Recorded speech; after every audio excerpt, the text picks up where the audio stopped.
welcome to episode 306 of the Overlook Hour. I'm your host, Clark Little. Along with me, as always, is the man who is not sitting across the table from me. He is sitting in a room across the hallway from me. We'll get into that in just a minute. It's Russell John, the Fisherman. Hey, what's up? I hope everyone's feeling well. I am currently in the dungeon that Creepy Clark used to live in. It's very comfortable. All the chairs are oddly themed as toilets. And yeah, I'm down here because last week, I'm going to jump into this really quick because I have to guilt Clark. Last week after we recorded, we attempted a bang bang and the motherfucker left me hanging. We went to Carl's Jr. He ordered, what the hell did you order? That was the most disappointing thing ever. Again, I told you that I was not hungry anymore. Okay, no, go ahead. It was very clear. It was very clear that you wanted to go. So I went as a friend for support. But somehow in your disturbed pre-COVID riddled brain, you have turned this into me not being a team player. Wait, but what did you order? Where? Oh, at Horrible's Carl's Jr., which I will never go back to again. Yeah. It was a terrible chicken waffle sandwich for $11 that was the size of a chicken biscuit. And it was 2 chicken strips on a super dry, depressing faux waffle bun that was bullshit. Fuck Carl's Jr. Yeah, it was comical how tiny that thing was. And, I just went with the double bacon Western crap or whatever. I don't know. It's good. But then, I threw it out there because I had always thought it was like a funny idea. And he was down. And I'm like, well, if I'm going to do it, I'm going to do it. So I went to fucking McDonald's and Clark, I could tell Clark wasn't in it. Like he was regretting it the minute he saw that I was really going to do it. And then when we got there, I ordered a fish fillet and 20 McNuggets. And I fucking killed it. And then it killed me. Anyway, I brought that up because I'm currently on another bang bang right now where I went ahead and I got the flu and I said, hey, why not? Let's just get some Omicron in there too. So right now I'm on a viral bang bang. And just like that food bang bang, it's fucking me up too. So yeah, I'm self-quarantined right now. I'm highly medicated, so I can't be held responsible for anything I say this episode. Joining Russell John the Fisherman in his self-quarantine is Oksana Valerievna Osachi, who really doesn't have a choice. Yeah. Also, I didn't have the flu, but I did the bang bang. I got a very disappointing sandwich at Carl's Jr. So I got something at McDonald's. I don't even remember what. Cool. I feel bad because the internet in your room is not very good right now, but just have faith that Randy's getting all of the audio. So I've just been powering through it whenever you freeze. She basically said she basically said that she did the bang bang with us, but she doesn't even remember what she got at McDonald's. No one ever remembers what they got at McDonald's. That's what McDonald's is for. It's really disappointing as far as fast food goes. But you know who is not disappointing? Our beloved saint of peaches, Randy Michaelstead. Yeah, that's me. I guess I'm a saint of sorts. I also can say that I haven't been to McDonald's in months, but I hear that they have a McPlant coming soon. Might give it a shot. I think it's in test markets. I think it's LA. I don't think they've got any up here. Yeah. I also think that KFC just launched the Beyond Chicken or Impossible Chicken. I think they're in a nugget form. Okay. I'm down with that. I follow several fast food reviewers because I don't know what to do with my time. Also, for listeners, I am not a vegan or vegetarian, but I do like to dabble. Oh, that was embarrassing, dude. All right. I'll look around, dude. Also, I before we get things going, I just wanted to point out that congratulations, boys. You're both doing great with your book goals this year. I, on the other hand, have yet to complete a single book. Yet the lovely audience that we've curated in this podcast every single person who's read a fucking book has reached out to me and kind of rubbed it in the same way. And I just want to say, thank you. It's not for a lack of effort. I've cornered myself reading this very dense book of collected essays about the Blair Witch from 2001. I And thought it you were is about to say the Bible. no, dude, this book is rough. Like every paragraph, you got to like reflect on it. And there are like 3 paragraphs to a very dense page, and there are over 300. I really started with the hurdle. And I know it sounds like excuses, but I will get to this 50. I promise you. I think, Randy, what you're already 2 in, and Clark, I know you got 1 at least. We'll take money. I'll put money on this. You won't hit 50. And if you do hit 50, there's shenanigans. Oh, what do you mean? Well, here's what I do know is that I think you'll hit a very Find a good adjective. a nice shut the fuck up. You'll hit a nice number. You're not going to hit 50, but what I do know is that every day this week you got a book in the mail. Oh, dude. So you're starting to pile up. So, that's something.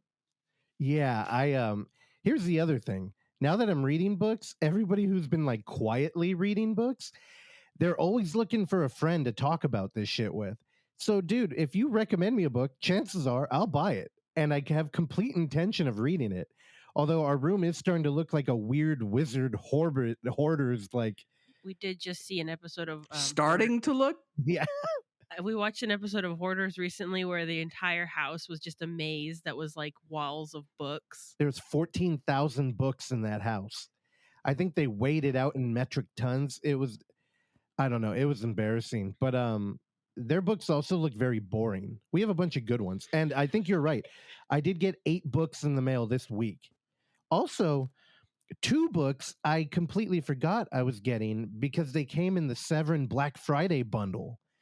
And I was like, oh my God, there's books in here too.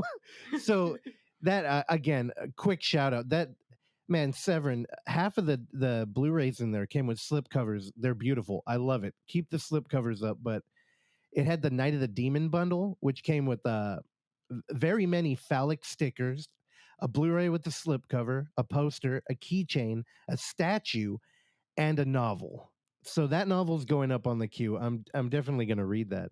But dude, we've got some movies to watch in there, Clark. Once you let me out of the dungeon, because I got, dude.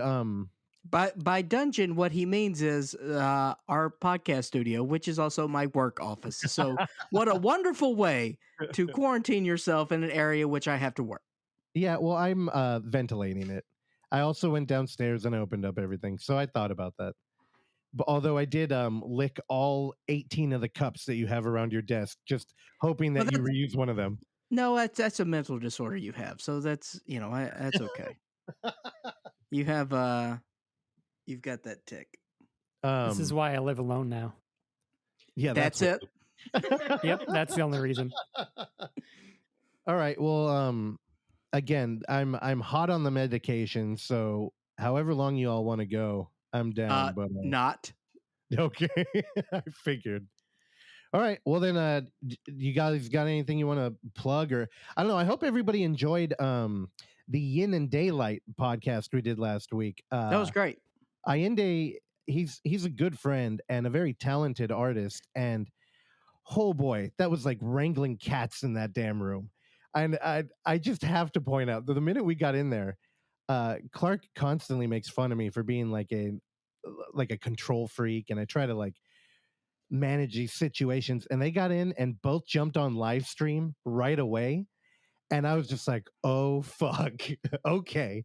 And everybody was in the room for one time and managing the mixer. And, oh, man, it was a headache. I hope it sounded okay. Did either of you listen to it? From what I've heard of people online, they said it sounded fine. I heard part of the thing on Daylight's Instagram reels, and it sounded great. On her reels, or was it her live stream, or was it the wherever it saves that stuff? Yeah, that was probably the live stream though. All right, yeah. Other than that, I don't know. Did you guys have anything else? No. There's a bunch of really dumb news we could talk about. Like David Arquette was saying it was very cathartic working with his ex-wife on the new set of Scream. You guys want to throw that back and forth? What does that even mean? Because they broke up, him and Courtney Cox. Well, typically when you start with ex-wife, that's the I implication. know. Yeah, I thought you were following me there. No, but cathartic. How was that cathartic? I don't know. He was just saying I guess it was like, kind of closing the chapter. There was a report where he got extremely emotional when he got on set, and then the crew wouldn't look at him the next day. But also, I don't know, David Arquette's kind of a character, so I don't know. Did you ever watch that documentary? Which one? You Cannot Kill David Arquette? That's the one. Yeah, it was good. This shit is going great.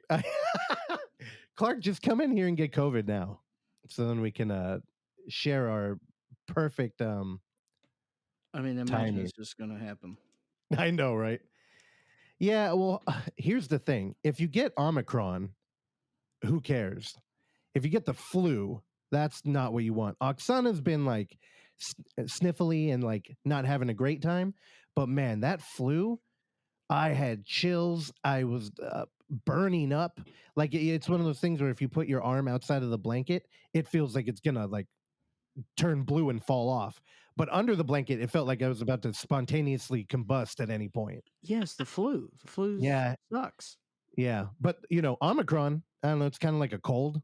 It's like an inconvenience. Although I think Oksana, if you're vaccinated. Yeah. Well, I may or may not have lost my sense of taste for the time being. Do we know anybody that got Omicron that isn't vaccinated? Yes. I think I do too. Yeah, I got to follow up with them and see if it's any worse. Anyway, let's go ahead and start the show officially. Actually, we should have told him about the quarantine, but I'm sure he'll do fine.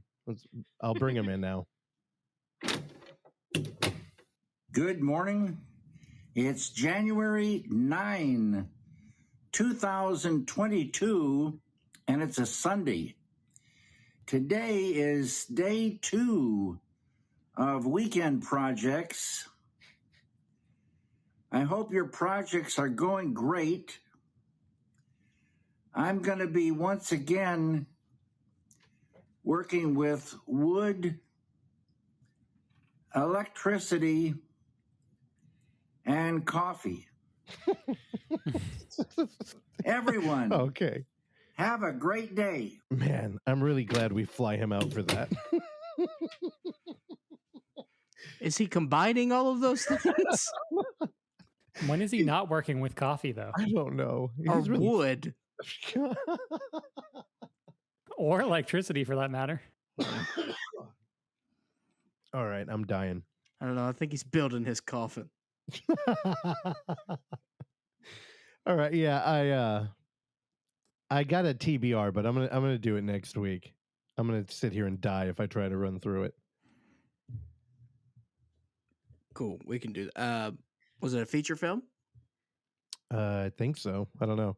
I like to. I only read the email like right before I watch the movie, and then I try to take notes. It's a dumb process I have. Yeah.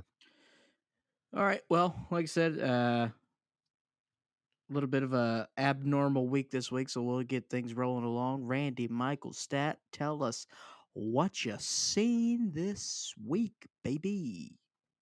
Will do. Earlier this morning, I watched a movie from 2021, directed by Todd Stevens, featuring Udo Kier, called Swan Song. My man. You seen this? Yeah, I saw it on a plane over Thanksgiving. Hell yeah.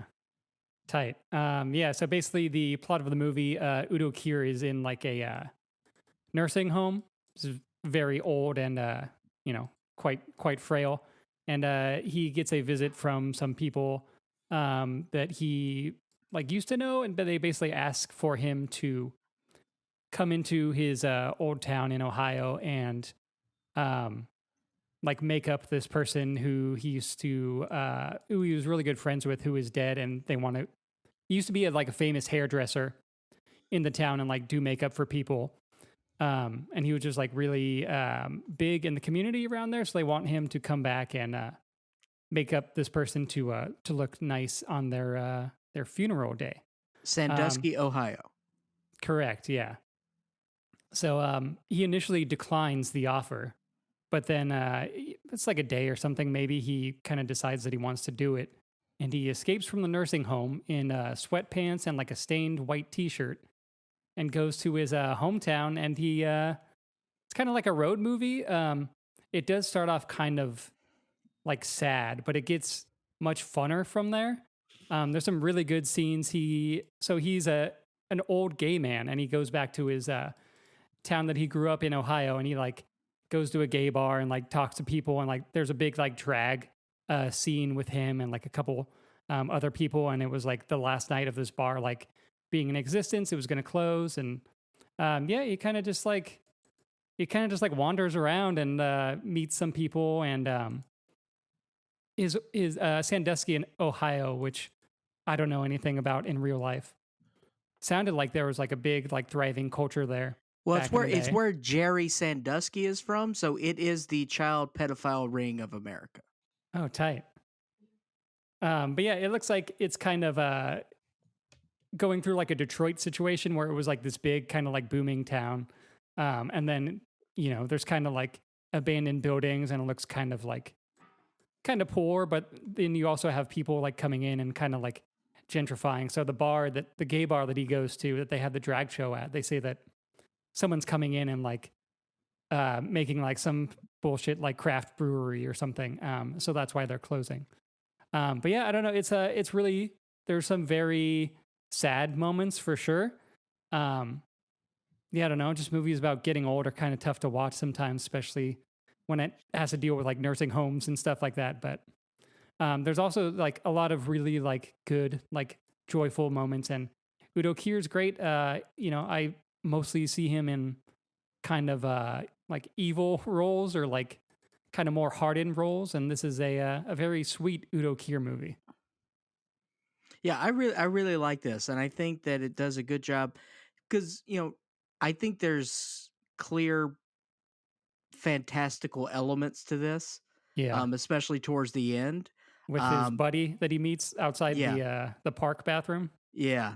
And then that kind of bleeds into the drag show at the end, and may or may not lead into the very end with everything. But I don't know. It works, and like Randy said, it does build towards that, and it does build towards a feel good movie. And Udo Kier is he's perfect in this.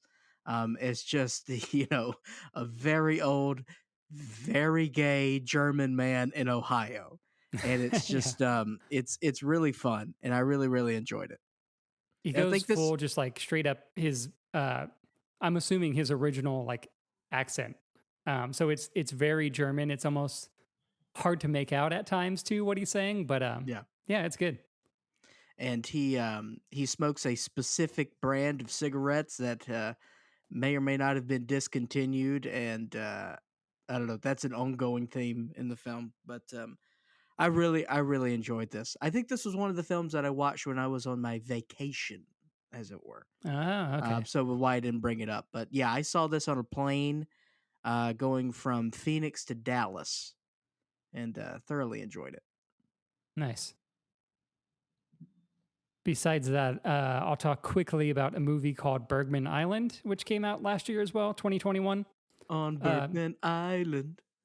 Starring Tim Roth and Vicky Krieps. They play a filmmaking couple that goes to Faro in Sweden, which is literally Bergman Island. It's where Ingmar Bergman lived and died, and he shot a bunch of his movies there, like Scenes from a Marriage.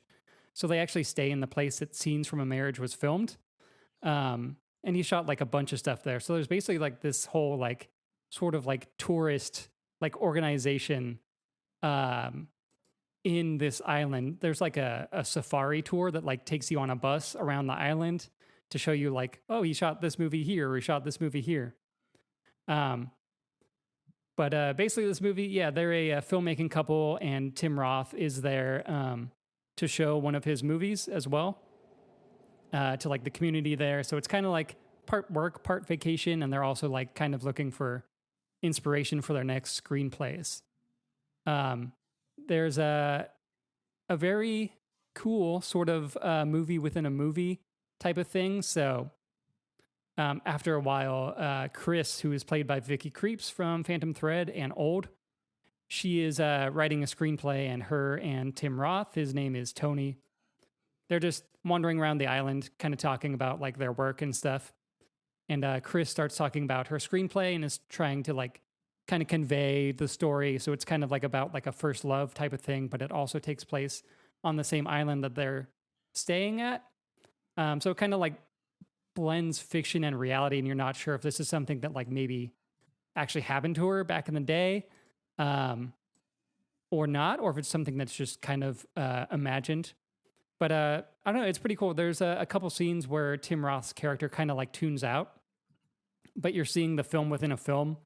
So you're kind of like in Vicky Creeps' character's head. You're kind of seeing her like still create like more parts of this movie. So Tim Roth will kind of like tune out, and then you'll see like a 20-minute scene from this movie that she's kind of like imagining, and then it'll like cut back into reality. I don't know, it's really good. I really, like Tim Roth a lot.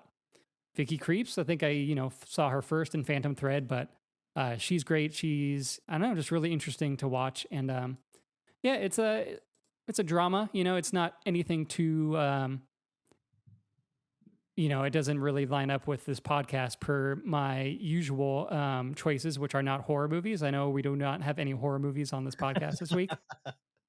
But yeah, it's good. I dig it a lot. It's I think it's like a $6 rental. I heard it was going to be on Hulu soon, but I'm not sure when that is. Does she age at a normal rate? She does. There is water and like a beach situation, but they age at a normal pace. No, I like my beaches to be all fucked up with time, baby. The sand and old. There is water and a beach situation. Randy, this couldn't sound more boring. I don't know what the hell are you watching. It's good. It sounds like that kind of like French cinema where it's like we have a movie production and we're filming basic life. And in this like compromise and this exchange, we learn that like both are transcendent or something. I don't know. I'm on board. I will say that despite the title and how full of Bergman the movie is, it's also very critical like of Bergman. Mm-hmm. So basically when they get there, Chris, Vicky Creeps, they get to the place where Bergman created a bunch of his movies. It's like this beautiful like countryside, and they're kind of like, this place is beautiful. Like, why are Bergman's movies so like miserable all the time? So they kind of like talk about how, sort of like, they appreciate his movies, but they're kind of like, what's his deal? Like, why is he always like so fucked up and sad in like all of his movies? So that was cool. And then apparently if everything in this movie, the Bergman wise is true, there's also on this estate, there is it looks like a barn from the outside, but it's like a cinema on the inside, and they have like 30 prints of Bergman movies. So if you stay there, you can like just watch Bergman films on like film. So I don't know how much of that is true, but it was. So you booked your stay? Yeah, I'm going next week. Oh man, that Bergman Island jingle you sang, Clark, is still stuck in my head currently. On Bergman Island. Yeah. Also, Mia Wasikowska is featured in this movie. God bless you. I was waiting for you to run through that goddamn name. It's almost like a challenge on some of these film podcasts. She's in our favorite Cronenberg film, Maps to the Stars. Yeah. I mean, honestly, when you started breaking down this movie, that's the first thing I thought of. Really? Yeah. Well, I mean, it's got that tour element to it, where you're driving around LA looking at locations. But other than that, I guess it really is different. Well, no, I guess there are miserable people hanging out in a beautiful area, and they're all like pretty well off and yeah, I don't know. The miserable people. Ooh, a little Marilyn Manson there. I like that. Hell yeah. Also, he's you're making canceled now, I guess, right? Oh yeah. No, nobody likes him anymore. Weren't we just talking about this in that part in Bowling for Columbine where everybody's like, oh, he's really thoughtful. It's like, oh, shut the fuck up. He's a human. Like, well, because I think we were talking about my lifelong, long-term crush of Rose McGowan. and then we Oh, started yeah. talking about him. Yeah. Oh, yeah, because you watched Scream and you didn't bring it up on here. Yeah, But you 'cause who could cares? you could finagle it in now. I did that great coverage of David Arquette in the intro. Yeah, but Rose McGowan, she looked great in that movie. And I think that was prime Harvey was getting creepy on her. Probably. Harvey do what he do. Yeah, I know. Yeah, he's a fucking weirdo. All right, Randy, what else you got? Yeah, so yesterday I went to the Midtown Art Cinema here in Atlanta, and I saw the new film by one Coen brother, Joel Coen, The Tragedy of Macbeth, which will be, I think, a couple days after this airs, will be on Apple TV Plus, if you have that. But, I felt like might as well go see it in theaters. So yeah, it is a retelling of Shakespeare's Macbeth. And if you know anything about Macbeth, you probably already know what happens in this movie.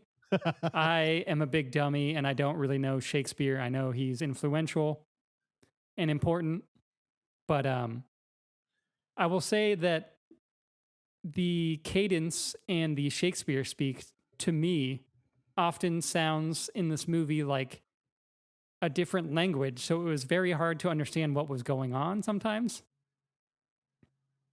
But the cinematography is actually very Bergman-esque at times. It reminded me kind of The Seventh Seal. It reminds me kind of a lot of, just like old like Soviet cinema or German expressionism. It's very stark contrast. There's a lot of shadows. There's a lot of scenes where like people are like almost so shadowed you like can't make them out. The sets are like really huge. There's like a ton of fog. There's some really cool like crossfades from scene to scene that like seem very seamless. Yeah, it looks amazing. I would say if you have a chance to see it on a big screen, or if you have a projector at your house, definitely do it that way. Like I said, the story for me didn't really do a whole lot because it's hard for me to understand the iambic pentameter, I think it's called. But yeah, go for it. Yeah, sorry. I did some minor research, and I think there is some unrhymed iambic pentameter in Macbeth. Okay. But yeah, Denzel's great. Everyone else in the movie is good. I don't know. There's tons of people in this movie. I also thought it was kind of interesting that besides, the general Shakespeare speak, everyone kind of talked seemingly in their own voice. Like there wasn't like people use like their own like accents, it seemed like Denzel kind of like has his own sort of way of talking, and then Frances McDormand kind of has her own way of talking, and I don't know. I thought that was cool. Wait, hold on.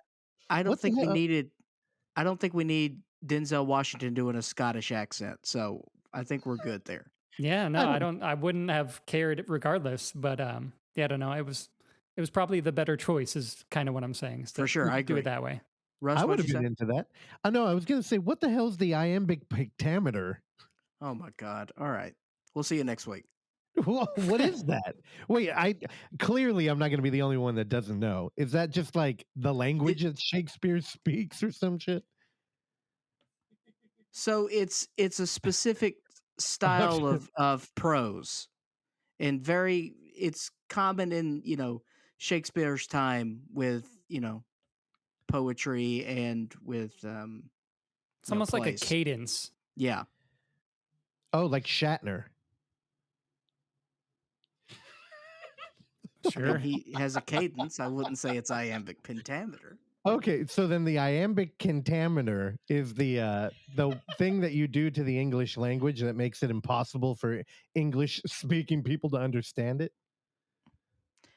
No, it's just, it's Shakespeare. It's from the fucking 1400s. So, I mean, look, I saw this thing last night as well. I saw it last night at 7 in a reclining seat in a theater, and the dulcet tones of the Shakespearean vernacular put me in a very sedated state to where I got a little sleepy.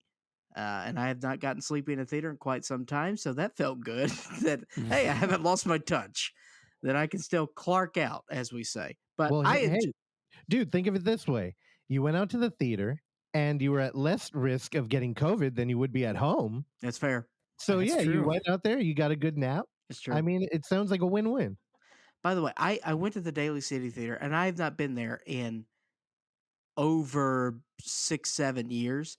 The last time I went there was when we saw that Russian submarine movie, Oh yeah, Black Sea. was Black really Sea, good. which was great. I love Black Yeah, Sea. really good. But I didn't know they had 3 floors in that theater. Yeah. Yeah. It's wild. Also, that's one of the longest escalators I've ever been on in my life. Yeah. Dude, when It's- that theater opened, I was in high school and we all, I don't know what we thought, but we were imagining that it was going to be this giant, like, okay, so I know this is very like local, but in the Bay Area over on Metro, there used to be a theater there that they tore down. They had a giant fucking arcade. And when that one went away, the Daly City Theater was opening up. And we're like, dude, 3 floors? One of those is going to be an arcade. They have the lamest fucking arcade. And it was just like a boring, it was almost felt like it belonged in a mall. Well, it does. It's a weird layout because we say 3 floors, but the first floor is let's call it 14 square feet. Yeah. Yeah. Yeah. It's really weird. And like now, like in the current era, you look at that theater and you're like, how do they pay for that? Like it's so big and there's so many Yeah, I don't lights know. and there's so many employees and there's not a lot of people in there watching movies. Like how the fuck do they Yeah. keep that thing open? I have no idea. It wasn't overly crowded last night. It was a Saturday night with, Spider-Man, but I feel like most of the people who have already seen Spider-Man, it's done. I don't know if people are going out to see The Matrix. I don't think it's doing very Oh. well. You boy. You know, actually, Daly City, the thing that really hurt that theater is it is right next to a high school.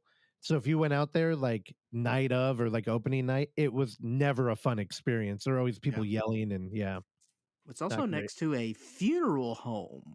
yeah. I applied there a couple of times. It wouldn't take me. Don't know why. Yeah, because you don't know what iambic pentameter is. Why? You know, you get on this show and then you wonder why I have this weird complex about not going to college. And then I sit in here with 3 college people. Oksana was laughing so hard when you were giving me shit about that she was coughing up a lung. And I made sure to aim her head over to where you work so that I could get you back. This is like, did you not go to 9th grade? This is stuff you should have learned in middle school. I know. And this is coming from a guy who went to middle school in Mississippi. Yeah. I know. Fucking good education. You California scumbag. I'm just dumb, But dude. no, to Randy's point, this thing did look like the one Bergman film I've seen in my life. Stark Shadows and things like what do you think the one Bergman film is I've seen? Film that you've seen. Correct. What's the one with strawberry in the title? Incorrect. Wild Strawberries. Wild Fanny and Strawberry. Alexander. No, both y'all stink. Seventh Seven Seal. Seal. Yeah. Oh, okay, that's the hack one. I was trying to go for some. Exactly. Oh, okay. I got you. Yeah, I saw the hack one. I'm like, I'm good. You know what? I don't think I've seen any of them. I think I own a bunch of them. Brandy, did I give you my copy of Fanny and Alexander? No, I've still yet to see it. I have it. I thought I did. All right. Wait, well, so next time I see you. Have we watched any, Igmar? Have No? you seen Hour of the think Wolf? so. No, I don't think No. so. Hour of the Wolf is cool. It's the most close to a horror movie that I think Bergman has. What about Hour of the Wolf Cop 2? I'm there. We have Honestly, time.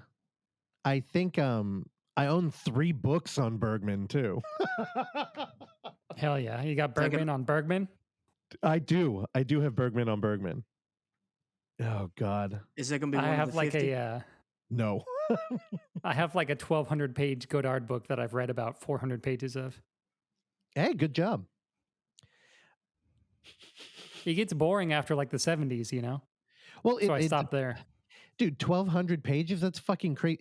I got one for a Diodato that came with the Severin package, and it's a coffee table book. And the thing, dude, coffee table books, like, Is Clark it in knows. Italian? No, I mean, a lot of it is in foreign language because it's got a lot of the poster layout. But man, coffee table books? What a fucking who? Like you write a coffee table book, and it's this giant book full of art and a lot of writing.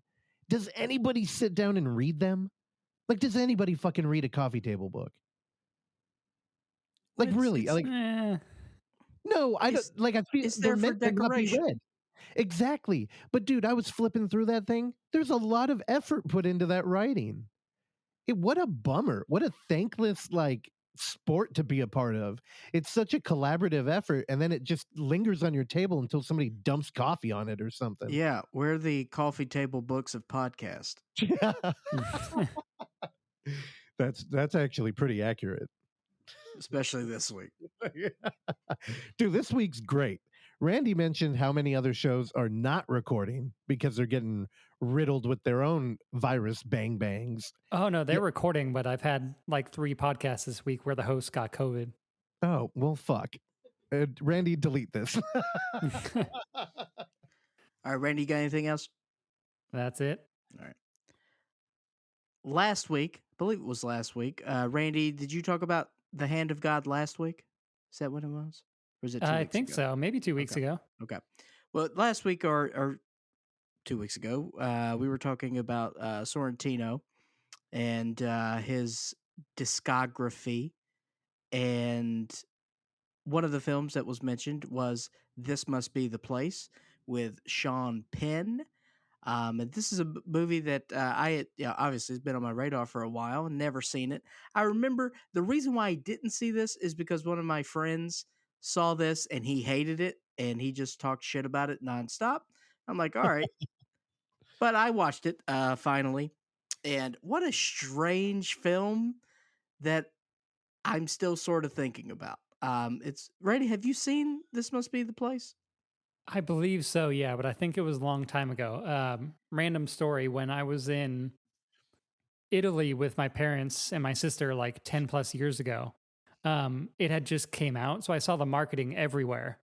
So I was seeing posters for it. It's like, why does Sean Penn look like the dude from The Cure? And like, what is this? So I think I watched it like maybe 10 years ago or like roughly around when it came out, so I don't really remember it too much. It's a very strange film that it's been a long time that I have had a seesaw of emotions in 2 hours of what I had with this film, to where I was going, I'm into this, I'm not into this. That's a weird choice. I don't understand. I was like, okay, I'm back in. Wait, why? He just set his truck on fire and then he just went, I guess I put too much oil in it. That's a joke. Okay. All right. Whatever. It's pretty good. Yeah. It made me laugh. I enjoyed him in this, and David Byrne shows up actually. Oh shit. In a very interesting scene. But essentially Sean Penn is like Randy said, he basically looks like Robert Smith from The Cure. And he used to be the frontman of a very Cure-like band. And he has been out of the public eye for 2 decades now because apparently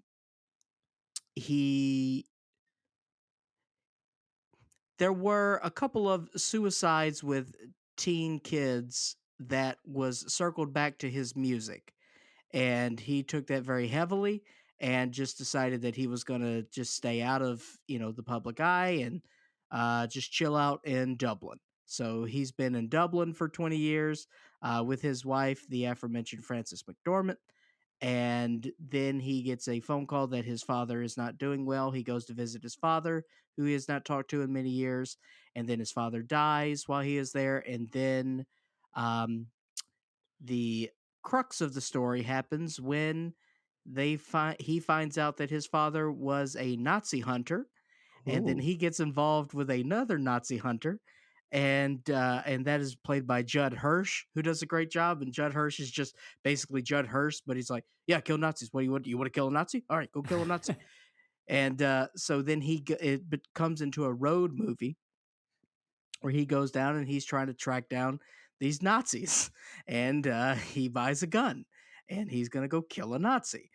And what happens is more interesting um, than I anticipated, and frankly, a little startling of how that all happens at the end when he finds his target, as we say, and then he ends up back in Dublin, and you know, sort of it becomes a journey of self discovery and you know, all that good warm hearted bullshit. But I enjoyed this. It's a strange film, but I'm glad I finally watched it.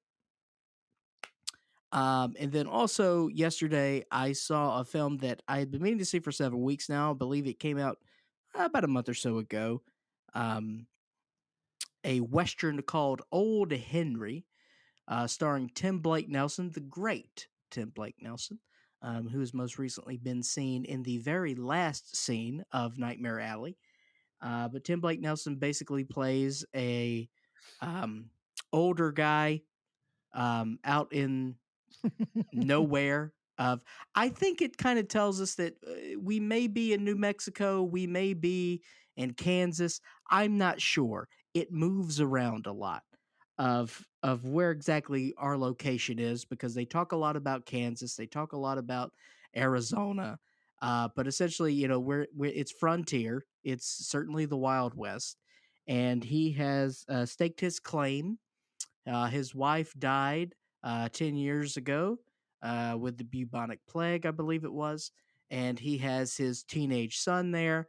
And then also his brother in law, played by Trace Atkins, the country superstar Trace Atkins, who is a giant, burly, very low voiced, gravelly voiced man who, frankly, I have seen him pop up in more and more films. I think he has been in more, you know, family friendly sort of things, and I haven't really seen him a lot.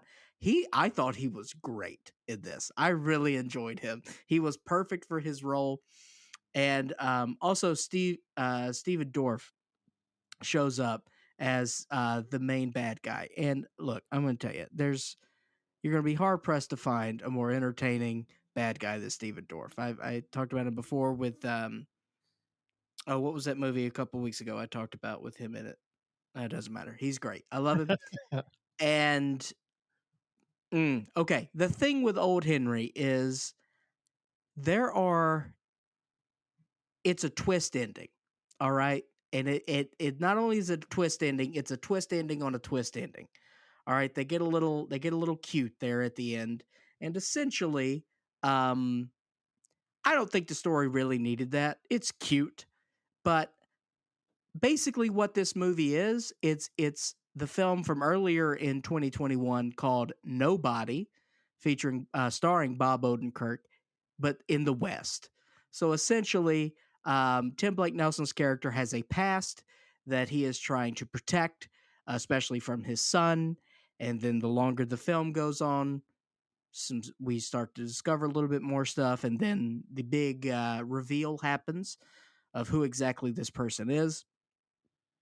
The action really there's no action until the third act, and then it's fun. There's some good stuff in there. And I had a blast with Old Henry. I really, really enjoyed it. And I just think it's a solid, you know, Western. Yeah, you know, I think that, you know, you got to do a little bit of the mass marketing thing and put in the twist that they did. But you know, narratively, it didn't do a whole lot for me. I did go, oh, okay, but you know, I think the story is solid on its own merits, and you know, Tim Blake Nelson, man, he's one of my favorites, and I really, really enjoyed Old Henry. Hey, was the Steven Dorff movie you're thinking about fucking Leatherface? Yes, that's it. That's it. Yes, Hey, thank you. Who was in Nightmare Alley? Tim Blake Nelson. He was the guy at the end of the film where it all circled back together. Yeah, holy shit. I didn't because I'm looking at him on IMDb. Dude, So I got a DM after we covered Nightmare Alley, and somebody sent me an article about Del Toro, who started texting Spielberg and George Miller through like the lockdown, because I guess he got bummed out because they shut down the production of Nightmare Alley, but they just started doing the like who does Tarantino talk to? He just made that fucking Sparks God. yeah, God, to that Sparks documentary. What the hell's his name? Edgar Wright. Yeah, you know how they sit there and nerd out. Yeah, I guess Del Toro was doing that with Spielberg and George Miller. I'm like, man, it's a way cooler group. Although, you know what?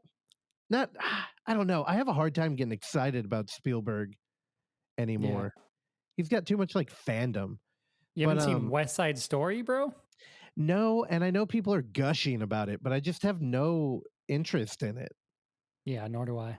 I don't like Ansel Elgort or whatever his name is. Ansel Elgort. Yeah, he stinks. Dude, the way that our dumb internet's acting, I hella thought you said incel. And I was like, whoa, what the hell did you hear about that works movie? Also, dude, Old Henry, this looks like a fucking dirty Western. This shit looks cool as hell. How did you hear about it? I just saw it advertised on iTunes. I was like, oh, Western with Tim Blake Nelson. I'm in. That's all it takes. I mean, honestly, we're looking at 3-4 locations here. You know, I'm down with that. I can't imagine there was a whole lot of there wasn't a ton of budget here, but they stretched their dollar. And you don't really need that. And the majority of it's taking place at their house. And man, I really, really enjoyed it. Well, I mean, fuck, Bone Tomahawk didn't have a ton of money. And I feel like that movie probably had like 3 locations in it. And I know it's probably a little bit of a different genre play there, but I still like, dude, Westerns are cool because the setting is already, it's all like queued up. All you really need is a couple good performances and I don't know, to deliver with like, you know, the fantasy of the West, and you can have something. Bone fucking cool. Tomahawk kind of turns into a road movie of sorts. Yeah, in Act 2, it definitely does. But I mean, that's part of the Western thing too, like Stagecoach. Mhm. Yeah, like that's a big part of it. Like humanity against the world kind of thing. Yeah, I don't know. Yeah, you sold me on Old Henry. I want to watch it. Is it I loved only it. available? Is it only on iTunes or is it everywhere? I should be able to rent it anywhere. All right. Mhm. Yeah, also, it's 20 minutes shorter than that boring ass movie Randy talked about. Hell yeah. Oh, I think it's a solid 90. Oh, I get yeah. it. All right, that's it for me. All right. Well, now that I've actually been so okay, even though I'm doing a bang bang right now, I didn't find out till after I did inventory at work, where if you've ever worked in a warehouse or had a retail job, you might have your own shiver run through you when you think of inventory as one of the most annoying, tax-centric things that you just have to do in the fucking world of business. I'm so glad I don't have to do inventory. Dude, fucking, you know, every year at inventory, I tell myself, this is the last year I'm going to do this. And I'm on the 3rd year with this particular company. And man, when I got home, I died. And I continued to die for 3 days. And you know, even after it became clear that people had come down with the virus, and it was like, oh, we have to cancel all our plans for the weekend, which include D&D. We had an interview lined up. We canceled it, which we rescheduled. Don't worry. But I was like, cool, I can get some shit done. I can read and shut everybody up who's been rubbing it in. Oh boy, I did not feel like fucking reading. I basically laid there and watched YouTube for a long time. So on I believe yesterday I woke up and I felt a little bit better, and I was like, you know, honestly, there's a film fest that needs to be worked on, and I got to watch something for the podcast, and maybe I'll jump into the TBR. And I got a text from another one of our former guest hosts, Charlie, the Birdman, and he hit me up and was like, hey, you know that thing I briefly mentioned before? It's streaming right now. And we had talked, I don't think it was on here, but about a Twitch stream called Racer Trash, which, man, now this is a little hard to get into. So I dug up an article. If you're interested in this, I'll have Oksana tweet it out. But basically, Racer Trash is a group of industry film editors who got together during the lockdown and decided that they were going to recut movies into a vaporwave version. Now, even vaporwave is kind of a loaded term. Uh, Vaporwave is an aesthetic that is both music and visual. It's rooted in the 80s and the 90s using like 90 era technology and like 80s music. It's got a lot of that purple and blue color scheme, a lot of pinks that you see in like a Hotline Miami. And Pink is my favorite color. oh, it's a strong color. It used to be royalty and very masculine back in the day. Steven Tyler. That's a I got it. Aerosmith record. Thank you. Randy, you got that one? Hell yeah. Now, this vaporwave thing, I didn't know what to think of it. And I love a re-editing of a movie because, you know, as again, I don't understand what you call it when Shakespeare's talking. I don't understand postmodernism.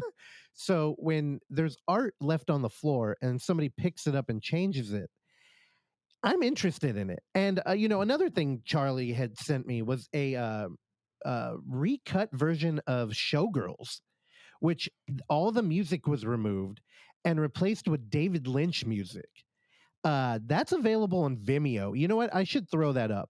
Also, it's interesting too because it's one of the things we deal with found footage, where no matter how collaborative the effort was to make, I don't know, Madonna's #1 hit of the year or you know, a movie, it doesn't fucking matter. At the end of the day, when you're online and you're pulling all these elements and you're remaking it into a new thing, it's just the editor. It's just you. And that's what it is with that Showgirls remix. And it's cool because the editor actually, he wrote a long thing about why he did it and why he made the cuts. Anyway, so Vaporwave, one of the editors was streaming on Twitch, Speed Racer, the movie from early 2000s. And he put in there, you know, my That was the sole wish- Wachowskis. Yeah, he was. It actually was. Yeah. So he put in there, you know, my only wish is that somebody would make this a vaporwave like recut. And 48 hours later, on his birthday, it was there. They delivered it to him, and thus the whole, I guess, film collective, now known as Racer Trash, was born. And it's spiraled out of control. So many people, I mean, names as big as Adam Wingard have jumped on, and a plethora of other industry people. And what they do is they pick a film, usually based on funny wordplay, and then they have a team leader, and they will break the film down into segments and then issue them out into the team. So everybody will get together and do like, I don't know, 2 to 8 minutes, and they'll redo the movie. So when Charlie hit me up on Saturday, I was just waking up. I was feeling okay. And he was like, "Hey, dude, there's a live stream happening right now." And when I got up, they were showing Hackers. And, you know, they spell hackers in leet. I don't know if you remember, you know, I don't know how Shakespeare talks, but leet is early internet lingo for, you know, you replace the A in the word with a 4 or or an E with a 3. And I tuned into Hackers, and I didn't God, when was Hackers? That was like noon, right, Oksana? I think we started. I think around like 12:30 or 1. It was like 12, and we didn't turn off the stream until I think 1 in the morning. Yeah. Now, it's funny because I was thinking, you know, I haven't watched the fucking movie all week. What am I going to talk about? That's completely wrong. So we watched Hackers, which was life altering. And, you know, the best way I've heard this whole art like experience described is it's kind of like video graffiti, because you're taking a film like Hackers, which is such a like lame studio movie that clearly did not understand the culture it was trying to emulate, and somebody takes back that product, which was made for monetary value, and they turn it into this like mix of like, I mean, fuck, there's like Ash Nico music in it. It's all like chopped and screwed. Everything is purple, and it looks like it's been run through a VHS filter. Like, I mean, to say it's run through a VHS filter would be I feel like underselling it. yeah, it's underselling it. There's so much like love and attention put into this. And after at the end of the first one, I'm like, well, how long does it take somebody to do this? Then I realized like the segment thing. Also, I was watching this. The only way you can watch this stuff is on Twitch. So every time a new segment would start, it's not like they would prompt you like in an anthology film, but the chat would be like, "Oh, this is Adam Wingard's part." And it's fucking interesting. I mean, most of the people who worked on these, I don't know their names, but I mean, how many studio editors do we know? Anyway, I'll briefly run through the list because it's pretty creative. The first one I watched again was Hackers, which played into a mystery wave, which was basically like 80s commercials that they had repurposed. And man, there were some good Nickelodeon ones in there. Then they showed Dark Wave 2, which is an episode of Are You Afraid of the Dark that they alter. Though, man, that gave me nostalgic like chills, but also just like as a fan of cinema, you never think of things like Are You Afraid of the Dark as being like worth anything. And then you can love it and you grow up on it, but then it's touched by all these like creative people and it's just like honestly, it's video graffiti and it just has a whole new life. After that, it went into Clueless, which wow, what a transformation they put that movie through. And part of the beautiful thing is there's no parameters here. So Paul Rudd in the movie, they'll pull images and scenes of him in other films and cut them together. They'll loop things, they'll do weird time distortions, but also they'll have things like Alicia Silverstone giving interviews post movie. So, a lot of the times, like graffiti, it is very satirical.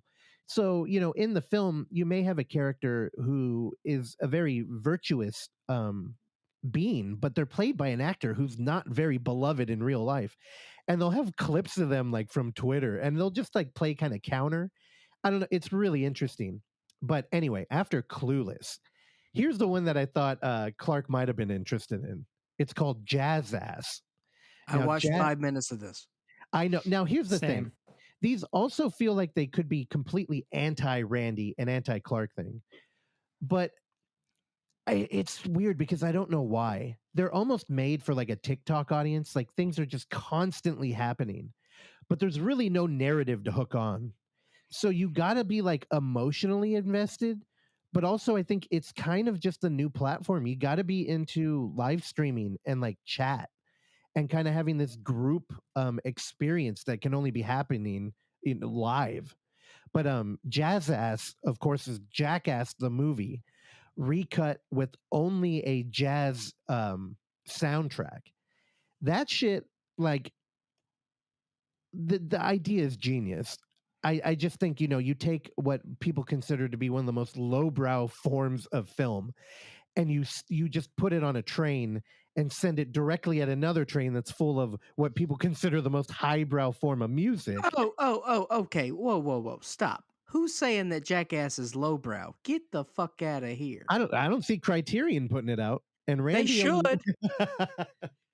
Yeah, we need I an love the Eclipse Jackass series. movies. Jackass is great. The aesthetic of Jackass is top notch. Hey, okay, I know. And this is why I do a podcast with you two. You get it.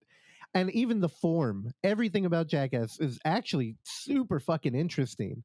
And I think is, it's worth its weight in I don't know. I don't like where that's going. But the thing is, it's considered light entertainment. I'm sure people aren't putting on their thinking caps when they go and see a Jackass movie. I remember seeing it in the theater and I went there with like 14 other people and we all brought our skateboards in the theater. It's just, it's more of a party film. And you combine that with jazz and you get beautiful things like a trumpet being shoved in somebody's butt, but it's, playing against classic jazz, which I don't have a reference point for because I'm not very learned, as you all know earlier when I'm trying to talk about Shakespeare. Anyway, No, I really enjoyed this segment where it was the slow-mo dildo flying in the face. Oh, yeah. Yeah, that was good. There's a lot of that. And the thing that I learned instantly while being on this Twitch stream is that community has they've developed their own like form of language, much like Shakespeare, where they all have acronyms for everything. Or if there's like nudity, which is always brief, or just like heavy petting or making out in like studio films, um, people just start typing horny alert. And when that dildo is flying around, yeah, dude, I don't know. It was a fucking blast. And the problem I had that I was texting Charlie about is I'm like, how do I get away from this now? Like I was in bed and it was kind of just this endless stream offering me this new elevated form of cinema. And I'm like, how do I get away from it? And he was like, dude, you got to leave. Like, you just got to jump out at some point. So after Jazz Ass, I didn't stick around for Dooms or It's Band Time. It's Band Time. I'm not sure what the visuals were, but I heard that all the editors had to provide their own original music. So that seemed cool. After that was Daft Punks, which I don't know what they were doing there. But me and Oksana made it a thing. We actually ventured out of the room just to go downstairs briefly to watch our most anticipated film called Abbadook, which was the Babadook, all with the soundtrack only consisting of ABBA. And it was I'll go with brief. that. It was 30 minutes long. And man, Oksana, do you want to talk about that? I know you were very excited for it. I just hope you came away with a new appreciation for ABBA. This was amazing. I never ever in my who would ever think to combine these two things? I feel like it was made for me specifically, which is insane to think, but I loved it. Yeah. By the way, Russ, the fact that you don't like ABBA makes you a fucking idiot. So ABBA's cool. here, hold on. Let me turn off Oksana's I mic will so she say can't. Dancing Queen is overplayed. I think they have way better songs, but they Of did course. include my favorite ABBA song in this half-hour compilation. Also, there was 5 ABBA songs I'd never heard of. Well, again, Have you heard the new record? I heard one song that's going to be in their hologram tour or whatever the fuck that is. And That's right. Not too into it. They have Now- a new Christmas song as well. Oh yeah, I think I heard it, and I might not remember it. So here's the thing. That's fair. I am a fucking red-blooded patriot, and I fucking love our country. And ABBA, This week's episode brought to you by Black Rifle Coffee. No, ABBA just, it has that very European pop thing, which always to me felt like, oh, why am I going to listen to that when we have so many great pop stars over here? I don't. You like Euro pop? I do now a lot, They have a lot more disco infused, which I appreciate much more now than I used to. yeah. And the thing is, I found Babadook incredibly fucking powerful. It's almost like you enter in on the premise of a joke, like some wordplay, and it's like, God damn, man. The thing is, when you're dealing with a traditional film like the Babadook, you have a narrative and there's emotions trying to be conveyed, and there's ultimately a story and acting, and that all kind of melts away when we're doing the vaporwave thing. Because now it's no longer about that. It's kind of like in the back of your head, keep in mind what this film was originally about. But now we're going to put music over these scenes that you know already. And the music plays off of it in a completely different way. It's kind of like The Wizard of Oz when people would play Pink Floyd to it. And it was this group experience where you're like, whoa, it syncs up, except it's not like that. It's like the music may be in complete juxtaposition to the scene, but there's still always an emotional effect. And man, that shit it made me tear up a couple of times. I think the Babadook is my favorite movie ever. Damn. Really? Babadook. I keep Over seeing Wolf Cop it, 2?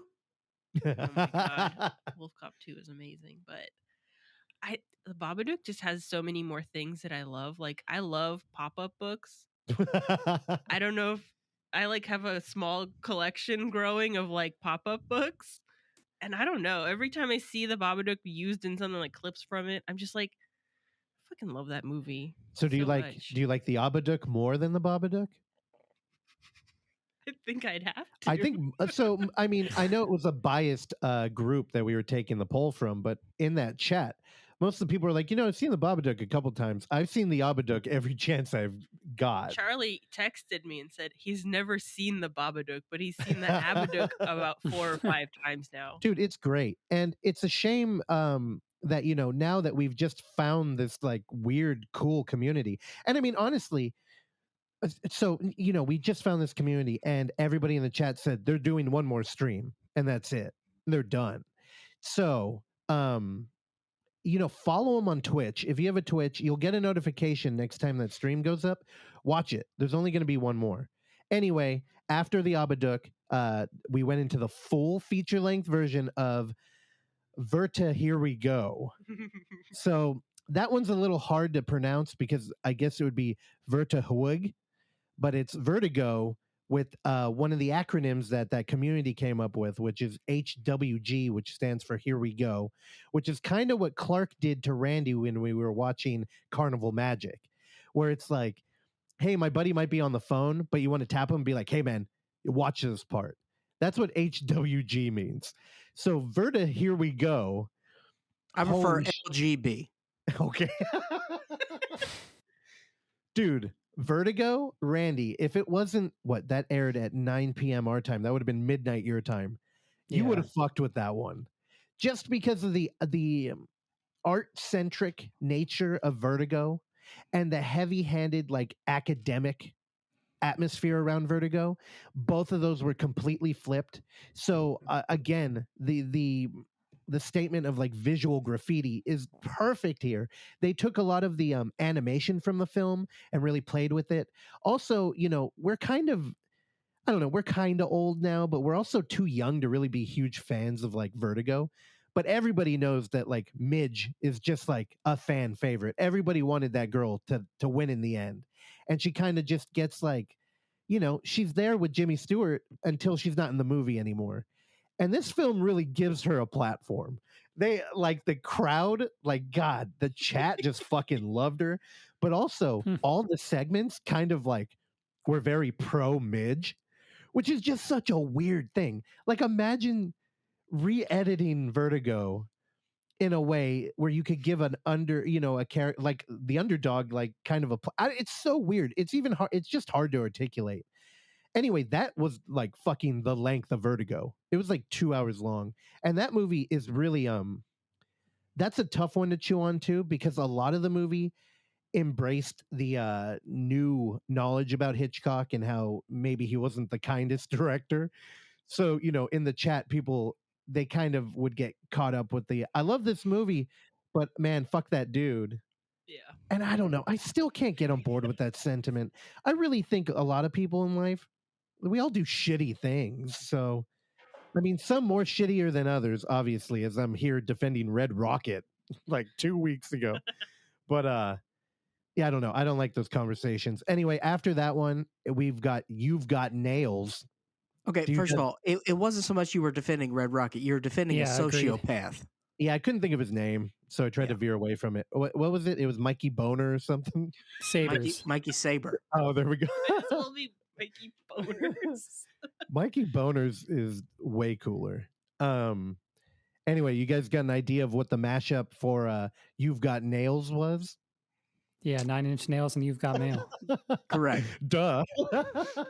2 posters Randy has on his wall right now. Now, dude. Yep. I want to be very clear. You've Got Mail is a good movie. You know what was weird? Was that chat dealing with Dave Chappelle being in that movie. Because here's the thing. Oh, yeah. Yeah, Dave Chappelle's in a lot of that movie. And here's the thing. Dave Chappelle's not a bad dude. The fucking trans conversation is just so convoluted and built out of rage that you can tell a big group or a healthy population of the chat had come from Twitter. And in Twitter, you cannot like him, which we've been joking about with our boy Patton Oswalt, who gave his lengthy apology letter. He turned rat.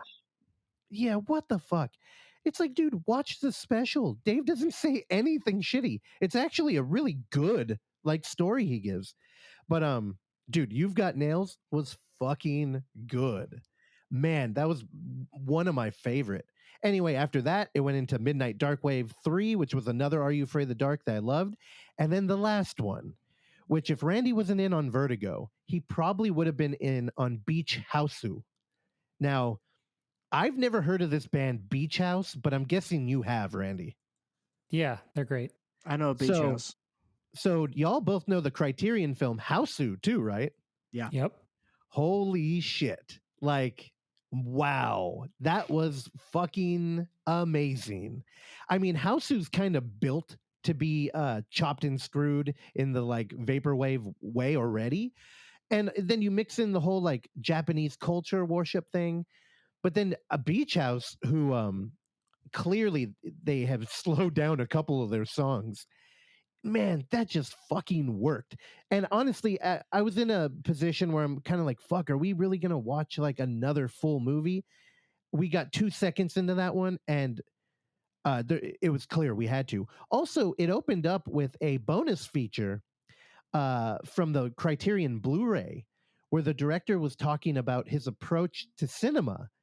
And like, it's just him talking about like, if you have a weird idea, he's like, that's a good idea. He's like, think of this, like anybody can film themselves in a mirror.